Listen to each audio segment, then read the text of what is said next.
In this section, we'll talk about the acute management of ischemic stroke. There are two different types of stroke that we'll review in this module. The first is ischemic stroke, and then later we'll talk about hemorrhagic stroke. We'll review the symptoms and talk about the acute management of ischemic stroke in this section, which includes alteplase, also known as TPA, and blood pressure management in the acute setting. As some background, there are about 800,000 strokes in the United States every year. This equates to about one stroke occurring every 40 seconds. Another problem with stroke patients is that about 23% of strokes are recurrent events, so we'll spend some time later talking about secondary prophylaxis because there's such a high rate of recurrence in these patients. Stroke is a leading cause of adult disability, and even though deficits change and often improve in the year following a stroke, about 46% of patients are still cognitively disabled after a stroke. 28% are dependent on someone else for their daily activities after 6 months, and 15 to 30% remain permanently disabled. As far as mortality goes, there are 160,000 deaths per year, and this equates to one death every 4 minutes. So this is 1 out of every 20 deaths occurring in the United States. Mortality rates for strokes have actually improved quite a bit. It used to be the 5th leading cause of death, and now it's the 3rd, probably relating to our ability to better diagnose stroke, identify it quickly, and get people treated as soon as possible.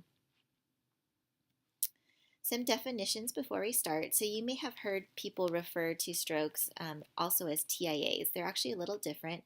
So transient ischemic attack, or a TIA, is when you have some sort of neurological deficit similar to a stroke, but it lasts for less than 24 hours.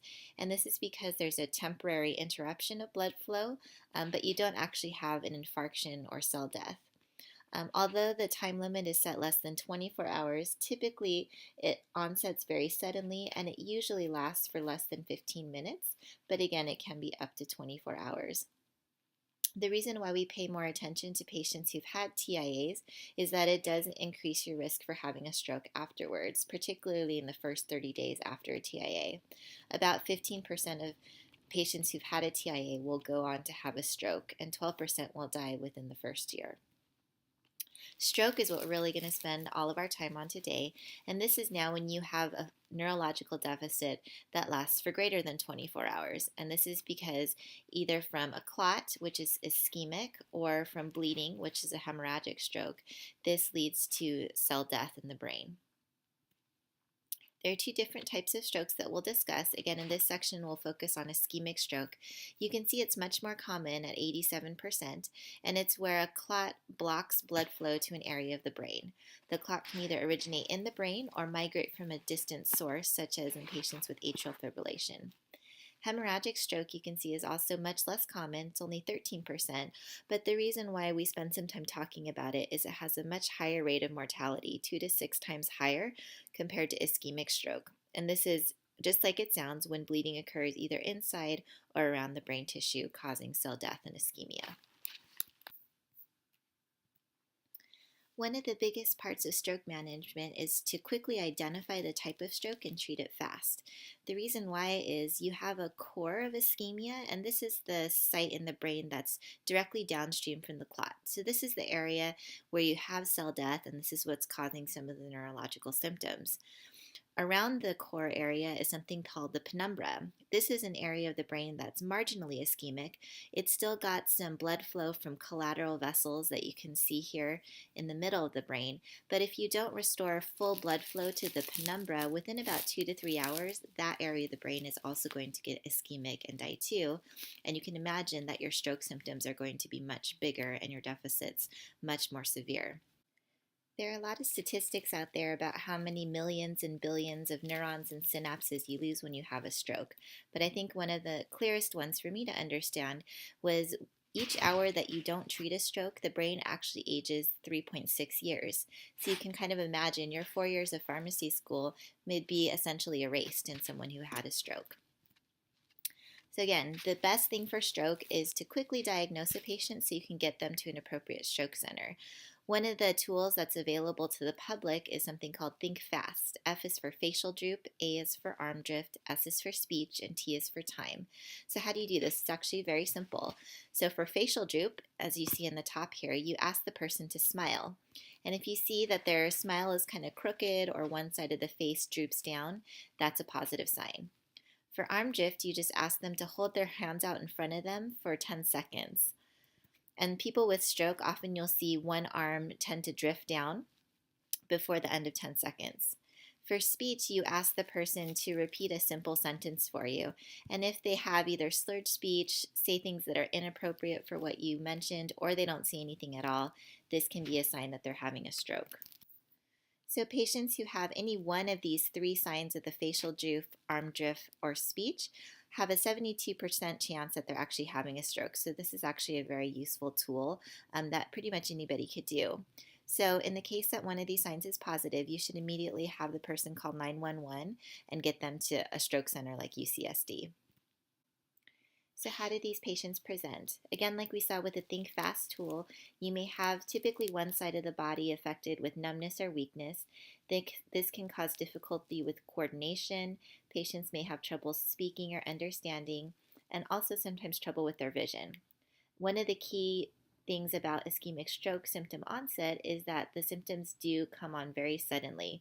1 minute they're fine, the next minute they're having a lot of deficits. In the bottom left, you can see patients may also complain of a sudden severe headache with no known cause. You'll see when we get to hemorrhagic stroke later that this is more typically a symptom of hemorrhagic versus ischemic stroke. So as far as the overview of stroke treatment, the first thing is really to differentiate, is the patient having ischemic stroke or hemorrhagic stroke? Because you'll see as we go through the therapies that they're quite different, and treating someone for ischemic stroke could be very dangerous if they actually turn out to have a hemorrhagic stroke. One of the other important parts when you're doing a history with the patient is to clearly identify the onset of symptoms. This becomes a big deal when we talk about therapies like alteplase or TPA. The onset of symptoms is when you actually saw them change in the patient, or if you weren't a witness at the exact onset, it's the last time that you saw them normal. So this can be an issue again when patients are fine when they go to sleep, but in the morning they've got some deficit. You then have to define their time of onset as when they went to bed, so it can be quite a long period. Overall treatment goals for both ischemic and hemorrhagic stroke are really to save brain, so prevent any ongoing neurologic injury, decrease mortality and long-term disability the faster that you can get that brain perfused, and to prevent any complications, and as we'll discuss later, to prevent stroke recurrence. So now we'll move on to the treatment of ischemic stroke. When you think about what causes ischemic stroke, it's clots. So in our body, naturally, we have the coagulation cascade, and the mediating process for this is we have our own intrinsic fibrinolysis, which is the process by which the body breaks down clots.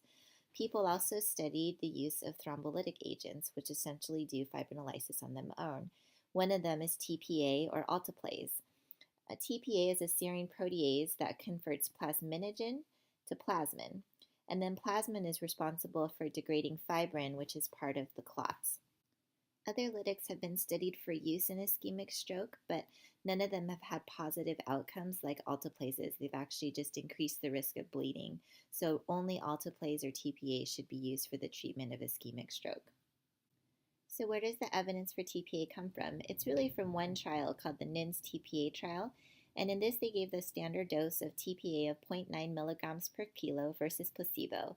And the key time frame in this study was that it had to be given within 3 hours of the onset of stroke symptoms, either when they are observed directly to start or the last time patient was seen normal. And what they found in this trial was that both at 24 hours and at 3 months, that patients had improved stroke scores and less disability. And this was, again, the first drug trial to show a drug that had benefit for these ischemic stroke patients. So people are excited about it.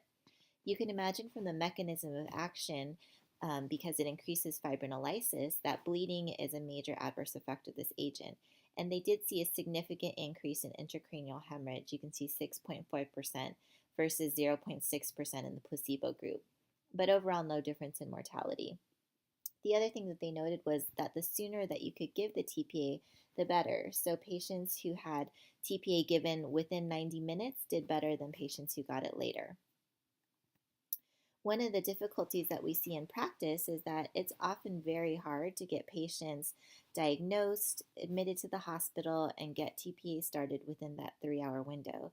So the ECAS-3 trial was a follow-up to see could we stretch that window out to maybe 4.5 hours. So they did the same dose versus placebo, but now the window was 3 to 4.5 hours after symptom onset. And they did find still that there was a favorable outcome for patients who got TPA as far as their stroke scores and their disability, but the benefit was not as big as they saw in the NINS TPA trial. The other problem that they found in this study was it did increase the risk of bleeds before, but now it was even higher than the NINS TPA trial when you give it at this bigger time window. Overall, there was no difference in mortality.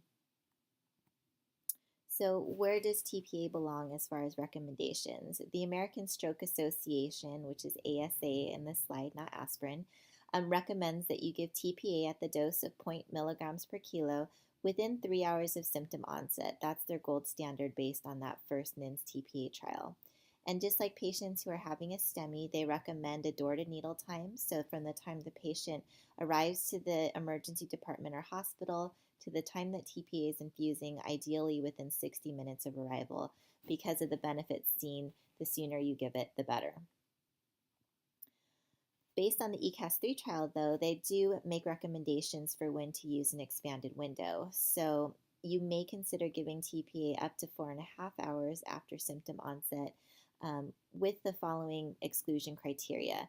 And these exclusion criteria came from the ECAS-3 trial, and that these patients were automatically excluded from that trial because they were thought to have a higher risk of intracranial hemorrhage. So you can see age greater than 80, a severe stroke demonstrated by a higher stroke score greater than 25, a combination of a prior stroke and diabetes, or being on any anticoagulation treatment at any INR. Based on the available studies that have come out since ECAS-3, the Stroke Association said that they feel TPA treatment appears safe and may be beneficial. As far as the anticoagulation goes, this was really only studied in patients with warfarin and an INR less than 7. In those patients, again, you may consider using the extended time window up to 4.5 hours. They felt at this time there wasn't enough data for patients on the new oral anticoagulants to make a comment. So criteria for use in evaluating which patients are appropriate for TPA is really important.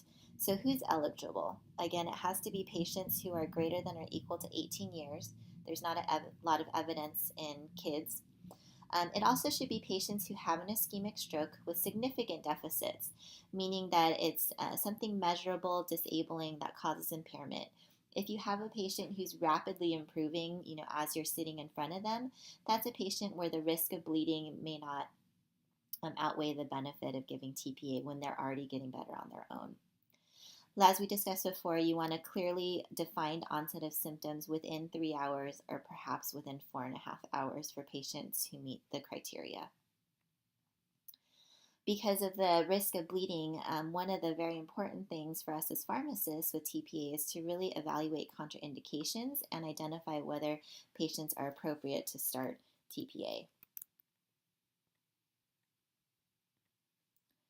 So in looking at the contraindications for TPA, there's actually quite a long list, but kind of globally how I think about it is you don't want to give TPA to anybody who's either actively bleeding or at high risk for bleeding. So for example, you definitely don't want to give TPA to anybody who's got a hemorrhagic stroke, meaning an intracranial hemorrhage or a subarachnoid hemorrhage. Other things, again, are active internal bleeding, and then patients who have had recent surgery, head injury, or a previous stroke also seem to be at higher risk for bleeding. Bleeding diathesis is kind of a broad term, but this refers to several criteria. So if you have any patients with the following, they should not get TPA. This includes warfarin therapy with an INR greater than 1.7 or a prothrombin time greater than 15 seconds. Patients who've gotten heparin within the last 48 hours and have an elevated PTT at presentation. patients who got low molecular weight heparin, either prophylactic or treatment doses within the last 24 hours, and patients who are on any of the newer oral anticoagulants within the last 48 hours, and with elevated anticoagulation tests if it's available at the hospital. If patients have definitely not taken a NOAC within the last 48 hours and their coags are normal, you may consider giving them TPA if they meet other criteria. The last concern for giving TPA again for bleeding diatheses would be patients with platelets that are less than 100. So any of those things that I mentioned, warfarin, heparin, low molecular weight heparin, or NOACs with changes in their coag parameters would be a contraindication to TPA. The other one, and why we'll talk about blood pressure management later, is that the higher your blood pressure is, the more your chance is for converting to a hemorrhagic stroke and bleeding. So an absolute cutoff for giving TPA is a systolic greater than 185 or a diastolic greater than 110. This doesn't mean that you can't treat a patient who presents with blood pressure higher than that. As long as you can get it below 185 over 110, the patient can still receive TPA. There are also relative contraindications for giving TPA. These include things like seizures, recent surgery or trauma, and then some minor bleeding history like a GI or urinary tract bleeding, MI. Pregnant patients are a relative contraindication simply because there's not a lot of data in this population. If you're looking and wondering why certain things are asterisks versus not, it doesn't mean that they're more important. The ones that do not have asterisks basically come straight from the package insert. But based on additional study data, the American Stroke Association has added some extra contraindication criteria, and those are the ones that I've asterisked. So how do you give TPA once you decide that a patient is appropriate? The doses we mentioned was 0.9 milligrams per kilo. You give the first 10% as a bolus over 1 minute, and then you infuse the remaining 90% over an hour. When you dose it, you do want to use the patient's actual body weight, but you cap off the total dose at a maximum of 90 milligrams. Going higher than this just increases the risk of bleeding without any extra benefit. As far as adverse effects of TPA, the main thing is bleeding, which hopefully makes sense based on the mechanism of action of the drug. Things that you monitor are going to just be blood anywhere that it doesn't normally belong. So blood in the urine, GI bleeds, even things like gum bleeds or nose bleeds. Things that we would, of course, worry about are more severe bleeding, like hematemesis, GI bleeds, and of course the one we're most afraid of is bleeding in the head. So frequent neurochecks are done when you give TPA to monitor patients for this conversion. Angioedema has been reported, but it's very rare. So what do you do once you give somebody TPA? Again, these patients are admitted to the ICU for frequent monitoring. So neuro exams are done every 15 minutes during the infusion of TPA, and then after that, they can be done every 30 to 60 minutes for the next 24 hours. Blood pressure control, as we discussed, is also very important with TPA. Again, if blood pressure gets too high, either during or after TPA, it can greatly increase your risk for having a hemorrhagic conversion to a hemorrhagic stroke. So blood pressure is again monitored every 15 minutes for the first 2 hours during and after TPA infusion, and then it can be decreased to every 30 to 60 minutes for the next 24 hours. After you give TPA, you do want to keep the blood pressure below 180 over 105 because this seems to decrease the risk again of having a head bleed. You also want to minimize any risk factors for bleeding. These can include holding antiplatelets or anticoagulants at least for the first 24 hours after TPA, and then try to minimize any unnecessary procedures or interventions that can cause bleeding. These can be simple things like lines or catheters. If they're not needed, try to push them off for the first 24 hours. And like we mentioned, you do want to very closely monitor patients for signs of bleeding. Some symptoms of having a hemorrhagic stroke or conversion that we'll discuss more later include things like a very severe headache, nausea and vomiting, along with acute spike in blood pressure. If any of these happen, the patient should be rushed for a stat head CT. So in the acute setting for stroke, as I mentioned, blood pressure management is really important. And as we'll talk about, both having high and low blood pressure can be bad in patients who've had a stroke.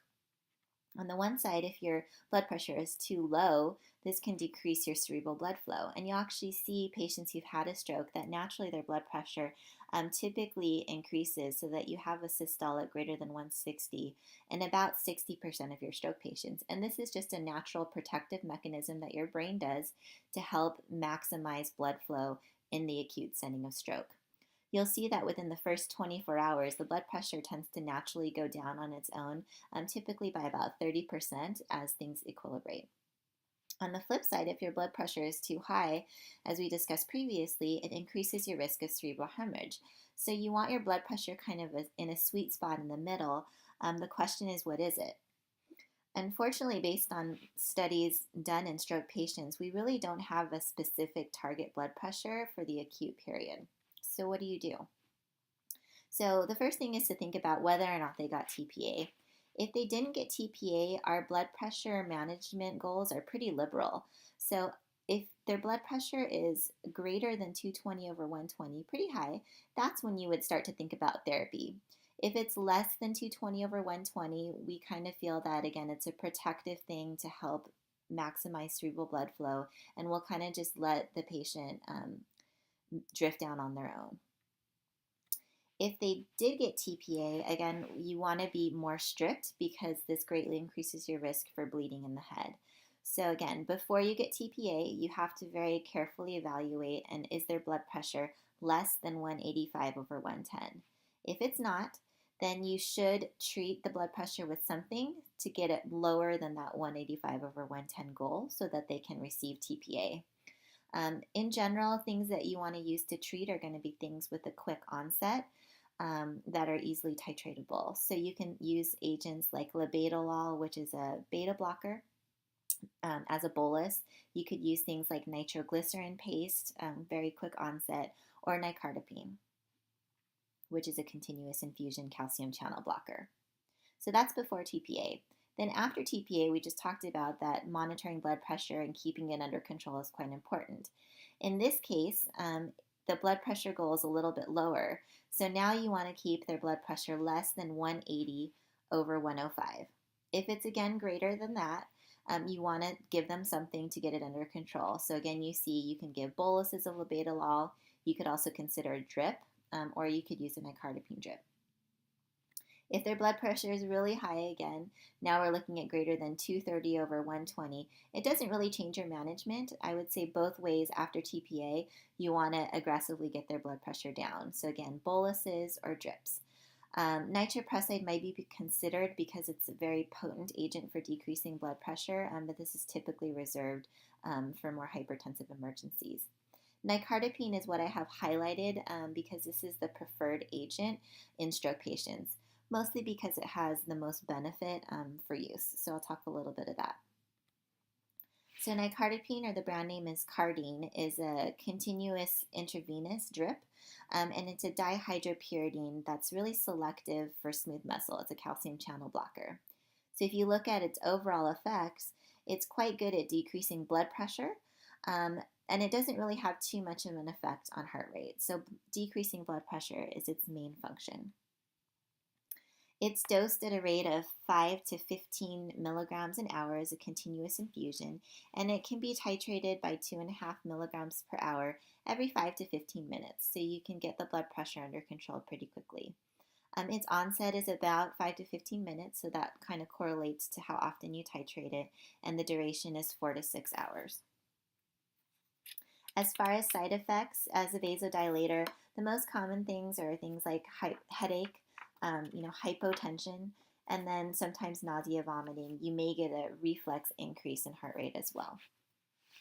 So pros and cons of nicardipine, I would say pros, again, why I italicized it on the last slide was because it does have the best evidence in stroke patients specifically. Compared to other agents like labetalol, even nitroprusside, it got patients' blood pressure under control faster, and you saw less of the highs and lows and fluctuation with nicardipine versus the other agents.